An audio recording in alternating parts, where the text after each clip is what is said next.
Nasagip sa pagiging scammer sa Myanmar ang mahigit 300 Pinoy na pinangakuan na magandang trabaho. 3 sa kanila inaresto dahil kasabot umano ng sindikato at nagsisilbing recruiter. Nakatutok si John Consulta, exclusive. Mistulang nabunutan ng tinik ang may 346 na Pilipinong na-repatriate galing Thailand. Lahat sila sinagip matapos ma-recruit na magtrabaho hindi sa mga hotel at IT companies na unang ipinangako, kundi sa mga umano'y scam hub sa Myanmar. Pero sa gitna ng pagbabalik bansa, biglang may inaresto ang NBI sa mga nirepatriate. Ituro niyo si siya ba yung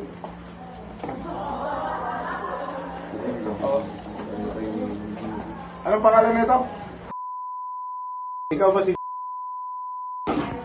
siya ba yung nag-recruit sa inyo?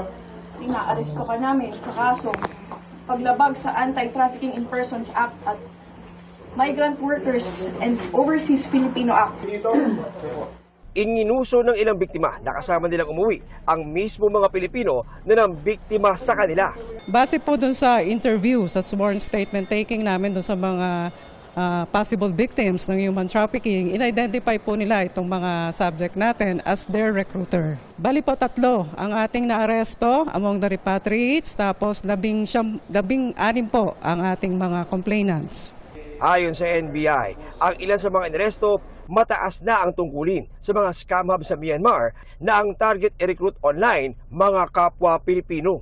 Sa tagal na nila roon sa mga scam hubs, sila ay naging HR na. Kung saan yun na nga, sila na rin yung mismong nagre-recruit ng mga kababayan natin from here. And also, there are chances na yung mga nasa ibang bansa na mismo, like nasa Thailand na, nare-recruit na rin nila na dito kayo pumasok, enticing them with high pays. Ang isa pong kinaganda na ngayon ng ating bagong batas sa human trafficking, ito po ay isang borderless crime na. So ibig sabihin kahit ang recruitment na ginagawa ngayon ay pareho silang nasa ibang bansa, ay pwede po silang idemanda dito sa atin. Alam po na minsan pag-asa ang inyong pinupuntahan doon. Pero ganun pa rin po. Sa pagbalik niyo naman po at kayo ay nabiktima ng mga ganito, hustisya naman po ang ibibigay ng inyong gobyerno. Wala pang pahayag ang mga suspect na na-inquest na sa reklamong Anti-Trafficking in Persons Act at Migrant Workers and Overseas Filipino Act. Para sa GMA Integrated News, John Consulta, nakatutok 24 oras. Kaunting ulan lang, maraming lugar na sa Metro Manila ang nalulubog sa baha. Paano pa kaya pagdating ng taong 2040? Na ayon po sa Climate Change Commission, posibleng 30% ng Metro Manila ang permanenteng malubog sa tubig. Dahil po yan sa nagbabagong klima na nagpapataas ng level ng tubig sa dagat. Nakatutok si Bernadette Reyes. Nitong Setyembre, binaha ang maraming lugar sa Quezon City matapos bumuhos ang katumbas ng 1 linggong ulan sa loob lang ng 3 oras. Base sa National Adaptation Plan 2023 to 2025, kabilang ang Quezon City at ang buong Metro Manila sa mga flood-prone areas sa bansa. Katunayan, sa pagitan ng taong 2030 hanggang 2050, tinatayang magkakaroon ng significant sea level rise sa Metro Manila dahil sa extreme weather events. At ang mas nakababahala pa, by 2040, it is projected that around 160 square kilometers of land may be permanently inundated, placing more than 30% of NCR land at risk. Ayon sa Climate Change Commission, mayroon ng mga nakalatag na polisiya para labanan ang epekto ng climate change, pero kailangan din ng konkretong aksyon mula sa lokal na pamahalaan. Sa Flood Summit ngayong araw, pinahayag ni Quezon City Mayor Joy Belmonte ang kanyang pagkadismaya sa kawalang aksyon ng DPWH sa Drainage Master Plan ng lungsod. We presented this to the Department of Public Works and Highways, hoping to get their support in completing the proposed solutions therein. Unfortunately, hindi po pinansin ng DPWH ang ating master plan, DEDMA lang po sila. And worse, they implemented 17 billion pesos worth of flood control projects na either palpak o hindi namin makita. It finally made sense, kaya naman pala lumala ang pagbaha sa Quezon City. Inimbestigahan na raw ng LGU ang mga ito at isinumiti na sa Independent Commission for Infrastructure. Sinusubukan pa ng GMA Integrated News na makuha ang panig ng DPWH ukol dito. Sa kabila nito, patuloy ang pag-upgrade ng mga drainage line at road network sa lungsod para sa mas mabilis na pagdaloy ng tubig. Naglalatag na rin daw sila ng mga retention ponds. We are developing basketball courts with integrated detention basins that can collect rainwater. Ang catchment area ay magiging imbakan ng tubig para maiwasan o mabawasan ang baha. At kapag tumigil na ang ulan, unti-unting pakakawalan ang tubig sa mga estero o imbunan. Ayon sa lokal na pamahalaan ng Quezon City, patuloy sila sa paggawa ng mga programa para maibisan ang epekto ng mga pagbaha sa mga residente. Eto ngang Lagarian Creek na naghahati sa Barangay Kalusugan at Barangay Rojas District, pinalapad at inalis ang mga silt at mga basura. Maging ang Quezon City Memorial Circle, magkakaroon din daw ng retention ponds na kaya makapag-imbak ng 928 cubic meters ng tubig. Para sa GMA Integrated News, Bernadette Reyes, nakatutok, 24 oras. Mga kapuso, 4 na weather system ang makaka-apekto sa iba't ibang panig ng bansa. Bukod sa Intertropical Convergence Zone o ITCZ, patuloy rin ang pag-iral ng amihan at easterlies. Dahil sa banggaan ng malamig na amihan at mainit na easterlies, nagkaroon din ng shear line na magdudulot ng pag-ulan.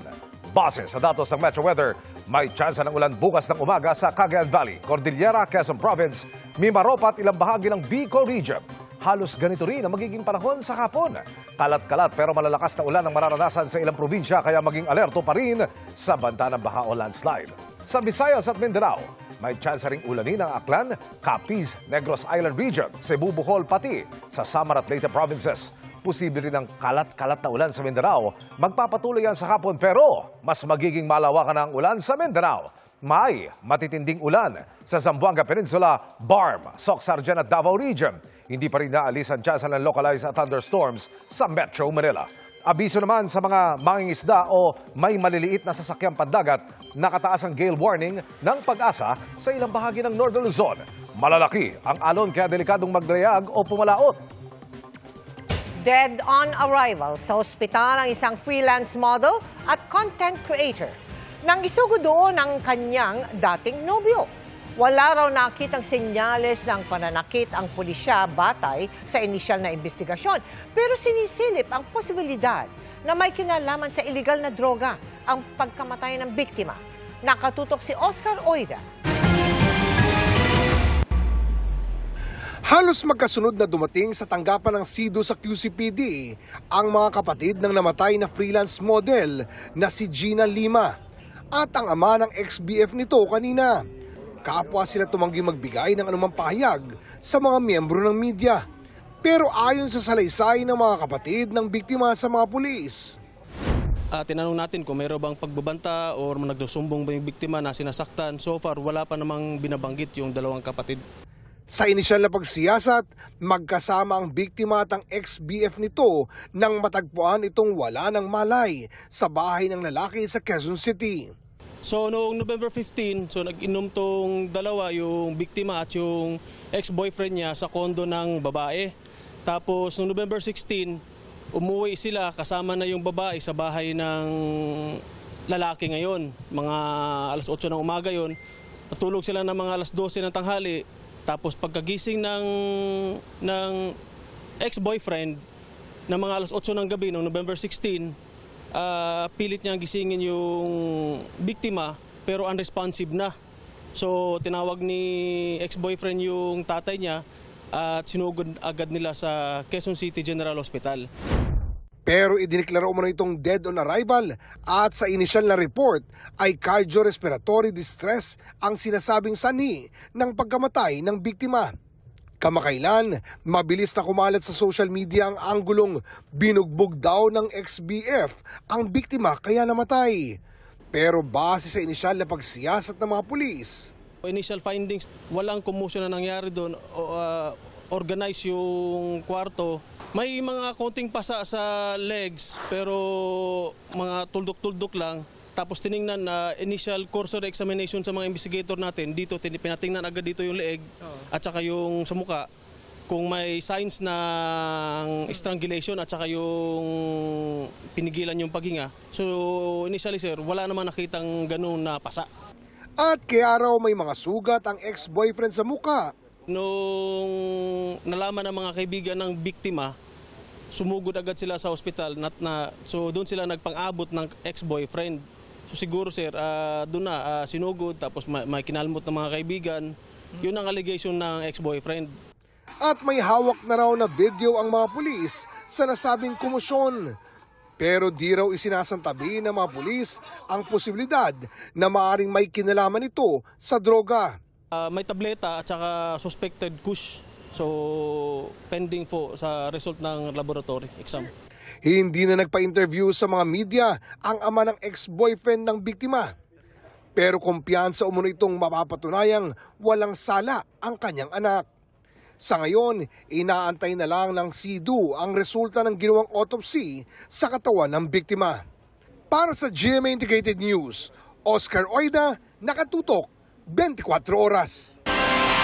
Hindi na itinuloy ng Iglesia ni Cristo ang ikatlo at huling araw ng kanilang Transparency at Accountability Rally ngayong araw. Ayon po sa INC, hindi na kinailangan ng 3 araw para maiparating ang kanilang panawagang hustisya, kapayapaan, paghahanap ng pananagutan at bukas na investigasyon kaugnay sa manumalyang flood control project sa bansa. Nagpasalamat ang INC sa lahat ng dumalo sa pagtitipon sa Quirino Grandstand sa Maynila noon pang Linggo. Ito nila ay tugon ng INC sa lumalaking panawagan ng publiko sa gobyerno na tugunan ang korupsyon na lubhang nakakaapekto na sa ekonomiya at lagay ng bansa. Sabi pa ng INC, nagsimula ang programa ng Payapa at natigil din ng Payapa. Samantala, itinigil na rin ng United People's Initiative o UPI ang kanilang kilos protesta sa EDSA People Power Monument. Hindi na raw kasi sila binigyan ng permit ng Quezon City LGU na ituloy pa ang protesta. Bagaman malinaw umanong pangaharas ito, susunod daw ang UPI. Hindi nila dito natitigil ang kanilang panawagang pagpapanagot sa mga tiwali. Sagot naman ni Quezon City Mayor Joy Belmonte, ang inaprubahan nilang permit ay pang 1 araw na rally lang ng UPI. In-extend ng araw nila ng 1 pang araw. 3 ang nasawi sa umalingaw-ngaw na palitan ng putok ng baril sa Cubao, Quezon City. Apektado ang daloy ng trapiko doon. Nakatutok live si Chino Gaston. Chino! Emil, 3 bangkay ang inabutan nating nakahandusay dito sa isang bahagi ng 13th Avenue sa Cubao, Quezon City matapos ang napabalitang buy-bust operation ng PNP Drug Enforcement Group ngayong hapon. Kinordon agad ng scene of the crime operatives ng PNP ang crime scene kung saan nagkalat ang mga basyo ng bala. Isang kulay brown na karton ang kinuha ng mga pulis at sa isang lamesa ay binuksan. Sa loob nakita ang mas maliliit na mga pakete na nakabalot ng packing tape. Sa loob na nakabalot ng packing tape. Isang paper bag ng umano'y buy-bust money ang inimbentaryo rin ng mga otoridad. Wala pa tayong opisyal na pahayag mula sa PNP, PDEG sa ngayon.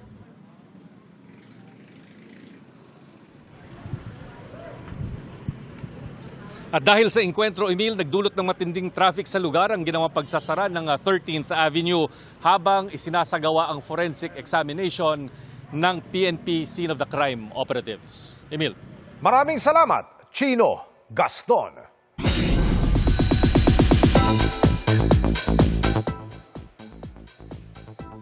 Less than a month na lang at maghahatid na ng unforgettable concert si Asia's multimedia star Alden Richards sa lahat ng kanyang mga taga-suporta sa nakalipas na 15 years. Nagbahagi rin ng kaalaman si Alden tungkol sa financial literacy at tips sa pagnenegosyo. Makichika kay Aubrey Carampel. It's about mindset eh. Changing your mindset every day when you wake up, di ba?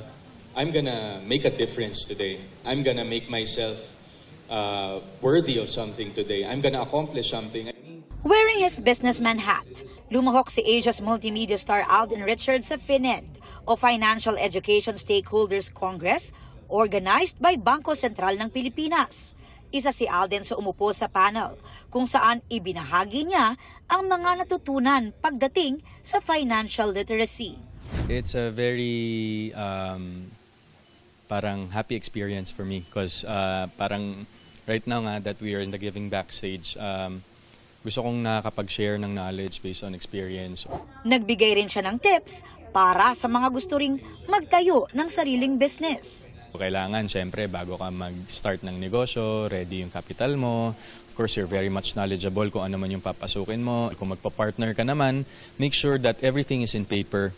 Hindi pwedeng, yun nga yung sinasabi nilang kwentuhan lang, di ba? Parang in principle, dahil porket kaibigan mo or family member, I mean, for both, the protection of both parties, everything should be in paper. Isa nga sa mga business ni Alden ay ang kanyang entertainment company na involved din sa pagpaproduce ng concerts. At ang kanyang pinaghahandaan ngayon ay ang kanyang upcoming 15th anniversary show sa December 13. Gaganapin ito sa kanyang hometown, sa Santa Rosa, Laguna Multipurpose Complex, ang Alden Richards Moving Forward. We want it to be immersive. We want them to, it's an event of feeling. We want them to feel all sorts of things, you know, the hardships of my journey in the past 15 years and of course the happy moments as well, the successful moments because yung mga taong involved doon and yung mga taong pupunta doon, parte sila nun. Aubrey Carampel, updated sa Showbiz Happenings.